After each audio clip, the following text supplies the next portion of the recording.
What's up, y'all? Welcome back to another story time. Since apparently some of y'all really like getting in my business. But I mean, if it helps somebody and if you get to know me better, I guess it's a win-win situation.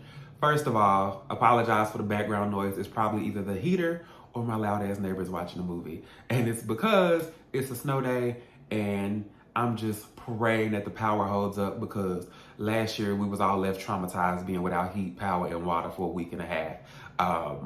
I don't even want to talk about it. I got PTSD. So basically, this story time is going to be about two things. Number one, my anxiety when it comes to driving, thanks to a car wreck. And then number two, how you should learn to beware of signs, whether you believe it's God, the universe, whatever the case may be. Be aware of signs and people telling you who they are and how to know when somebody isn't your friend, because I done been through some things. So basically what had happened was, so I have been in two car wrecks in my entire life. Both of them were in black cars. Both of those cars were totaled, and I will never own a black car again in my life. No matter how bad I want a blacked out old school Lincoln with the suicide doors and a red interior. Because I've had the worst luck with them. I've totaled two black cars. But like I already deal with anxiety, and I'm a pretty good driver anyway. But the fact that I have been in two wrecks that were really, really bad has made me be like, I don't feel comfortable driving sometimes. And you know, down here in Texas, people drive completely reckless. I mean, completely reckless. And you know, 85 is really the speed limit, high key. And they be swerving. And somebody tried to intentionally like run into me the other day. And I was just like, I believe in prayer. I have to say a prayer for traveling grace. And I'm also super aware when I'm on the road because I don't got time to be totaling no car. It's like my insurance already high. I don't need to do it again. But the first car wreck happened before I went to college. Totaled my mom's car actually. That was a mess. But you know, insurance once again, and I was okay. The second car wreck I got into has a little bit more of a backstory, and that's what I'm about to tell y'all because it ties into the whole knowing when people ain't your friends thing as well. So we're gonna rewind back to 2019. I was acting, I was signed to an agency, and I was also working at the Apple store.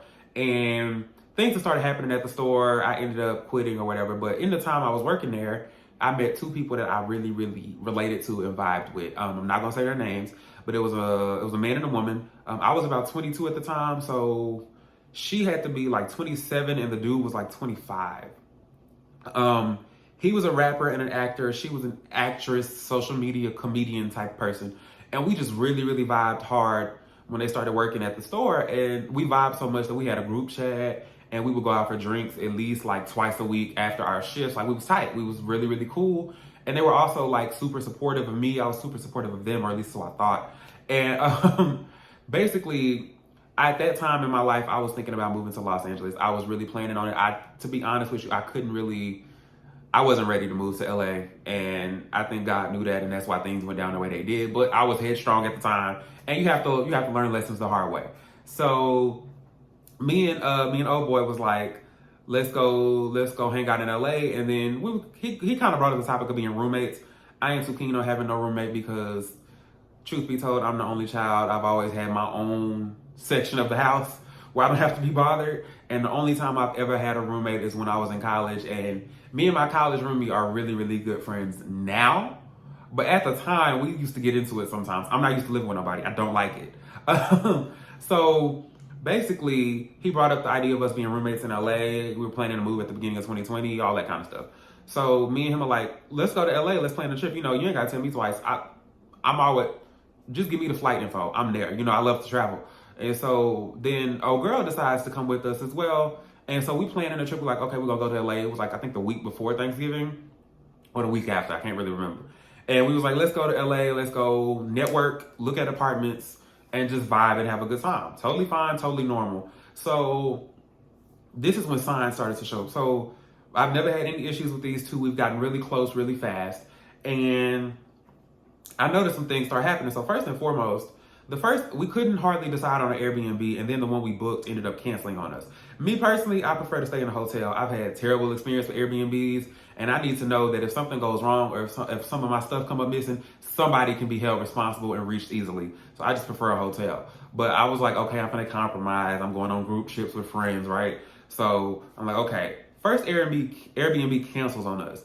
And the reason for cancellation was because he didn't know he wasn't allowed, his subdivision or wherever wasn't allowed to have Airbnbs. And I'm like, you didn't know that when you first started renting? Because his rating on Airbnb said he was like a super host. So somebody lying, because you got to have a lot of rentals to do that, correct?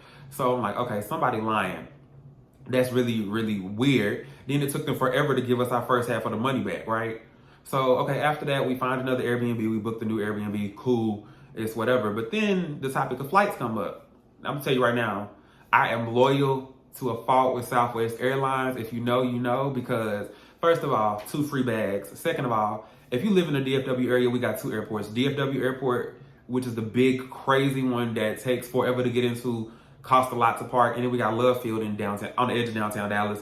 It's a much smaller airport. Southwest pretty much owns it. It's a lot nicer too. They just had a remodel a couple years ago. It's easier to get in and out. The parking is cheaper. So I'm like, duh, I'm gonna fly Southwest. As long as it's a direct flight, I'll meet y'all at LAX, right? No big deal, because we're all paying for the cost of the Airbnb together, and then we're all booking our own flights. So I'm like, what's the issue? So I'm like, we all looked at the different airlines and how much it was gonna cost to get to LA. Southwest was, of course, the cheapest because I would never fly Spirit. So, of course, I was going to fly Southwest and do it. But I looked at the other airlines that was going on. And old girl had like a Delta account. So she was adamant that she was only going to fly Delta. And old boy pretty much did whatever old girl did. Right? So he just followed her leadership, which, okay. So I'm like, you know, for me, in my head, I'm thinking, you know, and I voiced this to them. I was like, we don't have to take the same flight. As long as we get to LAX around the same time, we can split the Uber to the Airbnb, or if somebody gets there super early or super late, they can just like take a separate Uber and be at the Airbnb. It's not a big deal, basically. That was my whole thing. It's not a big deal. When I tell y'all the hell old girl caused because of this, keep in mind, she almost 30 years old. He was 25. I was 22. When I tell you, she caused so much hell in that group chat about it. She was like, you are so selfish, and do you think that's a good quality to have? And called me all kinds of things but a child of God over me wanting to fly a separate airline. Keep in mind, we're paying for our own plane tickets. So for me, if I was to fly Delta with them, I was going to be paying $100 extra for the plane ticket, $100 extra for my luggage because I don't pack light. And I was going to have to pay to park at DFW, which was going to be for a week. Well, going to be $100 some. That's extra money that's coming out of my pocket. So I didn't know. Why would I do that? So when I tell you she made such a fuss out of that, she really disrespected me over something so small and something that, in my opinion, didn't matter. Like I said, we grown. You know what I'm saying? As long as we're going to the same airport around the same time, ain't no big deal. I know LAX is big, but you can add stops on an Uber, or we can get a separate one. It's not that big. She made such a fuss about that. So, okay, so we getting ready to go on this trip, and all the signs are pointing that this is going to be a terrible idea because, you know, it was a lot going on in my life personally, and it just was like, my financials wasn't where I wanted them to be. Number one, to move to LA, but also to go out there for a week. But, you know, trip already booked. We're going to thug it out, right? Anyway, got to remember the signs. I've grown since then, right? So on the way to the airport, my friend lived close to the airport, so she was just going to take me. So early in the morning, the day of the flight, I get in my car, load my suitcase up, tell my mama bye, say my prayer, whatever, get everything together. I get on the freeway, headed to my friend's house because she was going to take me to the airport. I was going to park at her house. So as I'm on the freeway, it went from like 4 lanes to 1. You already know we drive fast down here, right? So as it's going down to 1 lane, because they doing construction, because it was like early morning, it was like 4 or 5 in the morning. So they doing construction, a pickup truck comes and like sideswipes me and takes off my entire front bumper and keeps going. And as that has happened, 3 cars hit me from behind at like full speed, literally almost at full speed. So like my suitcase went from being in the trunk to sitting next to me in the driver's seat. And after the dude sideswiped me, I didn't even entirely feel the impact of the 3 cars from behind me. I don't know if I was in shock or I had blacked out. I don't know what happened because I kind of like woke up and came to, and I was just like, you know, the room was spinning. You could smell metal. You know the smells, right? And like my ears were ringing really, really bad. And like, I'm just sitting here like, I'm in shock. and it's glass everywhere. I look up and down. I don't see any blood on me. I can still see and move things, which is great. And then first thing I'm doing, like I'm digging for my phone. Grab my phone. My phone is unharmed. Shout out to the case I had at the time. My phone is unharmed, so first thing I do obviously is call 911. After I call 911, you know, they asking all the questions. Do you see anybody? I'm like, they hit me from behind. I ain't got on my car. This is the freeway. Like, this is not, we not out here in these streets just on a regular street. This is the freeway. If I get out, people still swerving around. So finally, I get out the car. I'm walking slowly. I'm limping, obviously. My body's in shock. I call my mom. So I was only like 15 minutes from the house. So, and I see it's like the 2 or 3 cars behind me that have all been hit. All of them are like, I know one was like an older couple, and I think they were seriously hurt. And then the other one was a pickup truck. And the other pickup truck, not the one that sideswiped me, they went. It was like that was on some hit and run. Like they gone. But it was another pickup truck, like 2 cars behind, that ended up not being insured, and it was like a drunk driver or something, teenage driver. So it was something, one of those things, right? So I'm coming to, and I'm realizing like I'm clearly not gonna be able to make this flight or this trip, number one. Number two, I'm really grateful to be alive, because when I tell you, the car was like, it was a little bitty Toyota Corolla, a Camry. The car was like smushed in. So you had the truck come hit the front, and then like it didn't my car had basically been accordioned, right? Like imagine your luggage go from being in your trunk to sitting next to you in the front seat. So first, obviously, I am grateful to be alive, number one, and number two, grateful to be unharmed. Like I was a little banged up and shocked and disappointed that I couldn't make my trip, but otherwise I was fine. And as far as the other people in the car wreck, they were fine too. I think they had some minor injuries. So after I contact the ambulance and my mother, I go to like the side of the freeway and I take a picture of my car. I'm not gonna insert that in the video because I mean I gotta go find it and that's too much.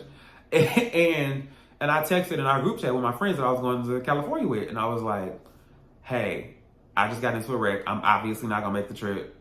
I'm okay. I'll keep y'all posted. And then I said, and then they sent like, oh boy sent like the praying hands emoji. That's it. And then oh girl just said, well, she said, I don't even know what to say. I'm just glad you're okay. Then I proceeded to text them, because at this point my mom has gotten here, and I didn't ride in the ambulance, but my mom did end up taking me to the hospital. And it was just, like I said, just some bruising, really shaken up, but I was okay. And so I texted him and I said, you know, text me when y'all land or FaceTime me. I want y'all to go out there and have a good time. You know, look for apartments. Just have a good time and do you. Like, it wasn't their fault that I got into a wreck, you know? And I never heard from them people again, ever. This has been years. I've never heard from the people again. But let me rewind a little bit. When we was planning this trip, I was the one, for me and old boy to be trying to be roommates, I was the one who had to contact all the apartment complexes we were going to go tour. It was like 5 of them. I was the one who had to do the contacting, which is weird because he's older. I was also the only one like trying to actually network. And that kind of threw me for a loop, because when we were planning the trip, I had found a couple of networking events for like songwriters, musicians, actors. And I was like, oh, cool. Yeah, it's free or whatever the cost is. Let's do it. You know, signing up. And they act like they didn't want to take initiative and do anything. And then I was also like, we in California, we're going to Disneyland. I don't care what you say, because you in Cali. That hour drive to Anaheim is nothing. Go ahead and go to Disney World, or Disneyland, or Universal. Either one is fine. And then I also wanted to go to like a taping of a late night show, because that's something I've never done. I think it's cool. Like, you know, you can go sit in the audience in one of the late night shows. They didn't want to do that. Now, I understand not entirely wanting to go to Disneyland. I get it. It ain't for everybody. But like, you didn't want to go to Universal? Like, you didn't want to go have a good time? Like, if you can afford it, I don't see the issue. That kind of stuff is fun to me. And then they act like they didn't want to go to the free taping of one of these late night shows. And I'm like, we could ask questions in the audience. We could be on TV. Like, what? And that's fun. That's something I've always wanted to do. So they made a big fuss about that. And they said, we really just want to chill and smoke. You can do that at home. And no judgment to anybody who smokes. I don't personally do it, but to each his own, you know, saying like, you know, weed is no big deal. But you can smoke at home. You in LA for a week. You need other stuff to do, bro. Like, I could relax at home.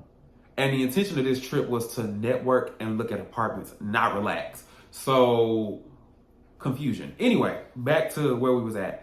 So after I get, because I spent the night in the hospital. After I get out the hospital, I go home, in my bed or whatever. I'm just glad I'm okay. I'm still shaking up. I'm really disappointed because at this point, obviously I'm not going to LA, and whatever little money I did have stashed up is going to have to go towards me getting this car thing situated, because down here you can't not have a car, right? We don't have public transportation. So the next day comes, then the next day, then the day after next. Neither one of these two people have texted me, called me, and checked on me since the initial thing. Nobody. And then I get a couple emails from the apartment complexes we were supposed to tour. So obviously they didn't go do that either. So I'm like, I'm in my bed, laid up on ibuprofen to, emailing them. I was like, hey, I got into a car wreck. I'm sorry, I'm going to have to cancel the tour for today. Because they kind of blowing up my phone like, hey, we thought you was going to be here. I'm still in Texas, babes. So that just was wild as hell to me. Like, they didn't reach out. Then I saw on Twitter and Instagram and Snapchat, they were kind of, throwing a little subliminals like, oh, this trip is so much better without him, was like yada, yada, yada. And I'm like, I didn't do anything to these people, bro. I didn't do anything to these people. And, I kind of like, honestly, I'm like, it is what it is at this point, because it just really threw me for a loop. And I ended up having to reset my entire life. Like, I was filming on a TV show scheduled for like a week when I got back. Didn't have a car and also wasn't entirely in the best shape to be doing that, so had to cancel that. I was part of a Christmas musical. Had to cancel that because I obviously could not get up and dance immediately after the wreck. That wasn't happening. Plus, once again, transportation to and from rehearsals. So I had to reset my life. And you know what? Looking back on it, it really worked out for the best, because I was also writing and producing a short film. And those two people, the former friends, was starring in the film. So I ended up having to go ask some other people to do the film. And fortunately for us, that brought our relationship closer. And I made some really, really good creative friends that I can really trust in that process. But it was crazy. I had to like reset my whole life, even just talking about it now. But it's like every time I drive, I still get a little bit of anxiety. Like I'm real weird about black cars. If I have to ride in one, I don't like it. And I just try my best to, number one, pray about it and stay super focused while driving. But at the end of the day, you can't control anything. And it's crazy dealing with it and addressing it as an adult as I'm trying to get better. But it's wild to me. And you also have to really pay attention to the sign. Listen, when the spirit tell you something, whatever you believe that spirit to be, listen to it. The spirit was like, it's not time for this trip. These people ain't your friends. But I had to learn the hard way, right? But I'm still here to tell a story.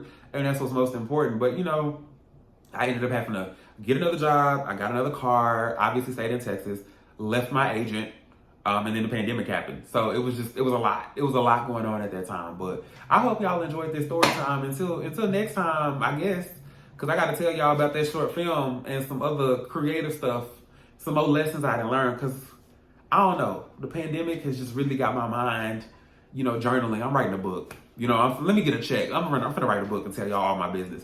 But until next time, peace.